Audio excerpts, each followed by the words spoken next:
Okay, let's tackle the last chunk of what to bring.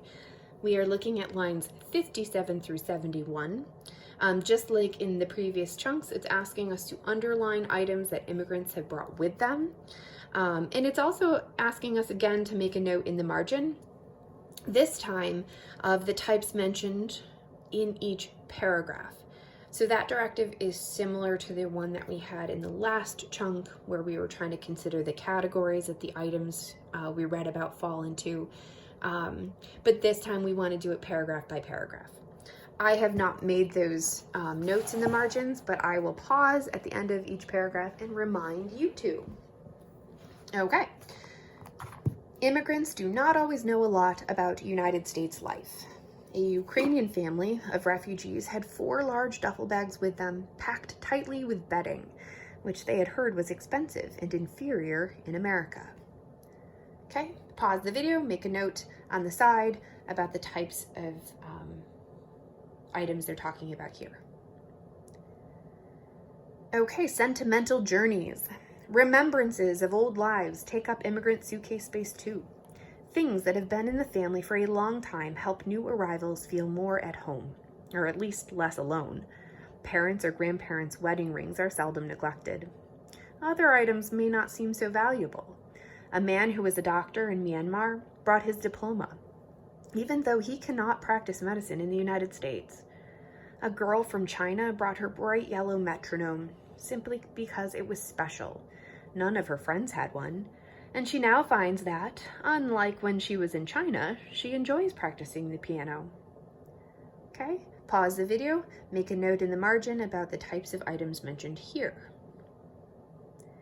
And now our last tiny little paragraph, which is just one sentence, and of course, young children, and some not so young, can be counted on to bring a favorite teddy bear. Okay, so let's turn our attention to number 6. It asks us to reread the entire essay, lines 1 through 71, and it wants us to discuss. If you have somebody who you can chat with about this, that's great. If not, maybe just pause the video and take a moment to think about it. It asks, how might a circle graph or a bar graph add information or add to the information given in the article? So we do not have any visual representations in this essay at all, but it talked about the types of things that people bring. So could some visuals of some data help us as readers? And how could it help us as readers? So take a moment to think about that. And finally, the short response. All right, it asks you to cite text evidence. In fact, it asks you twice. So it's really important to back up your answer with quotes and evidence from the text. Let's look at the actual question. What conclusions can you draw about the items immigrants chose to bring with them to the United States? Okay, let's unpack that. Anytime something asks you what conclusions can you draw, it wants you to think about the evidence that you've been given and come to a logical decision about something. And in this case, we're coming to a logical decision about the items that the immigrants chose to bring with them.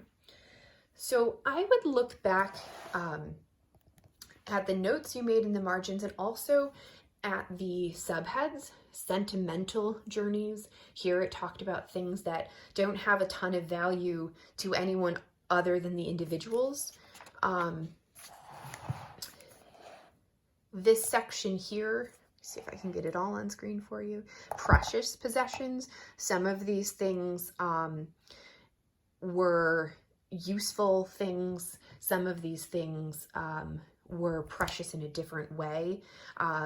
They talked about the religious items and photographs, so things that people want to hold on to for different reasons. And the first subhead was simply traveling light. And in here it talked about how they don't bring that much with them, often because they can't. So consider that. Consider the types of things that they bring with them. What conclusion, what logical conclusion can you come to about them? And that's what you're doing for the short response. And that's all she wrote, folks. Good luck, and I'll see you later. Okay, bye.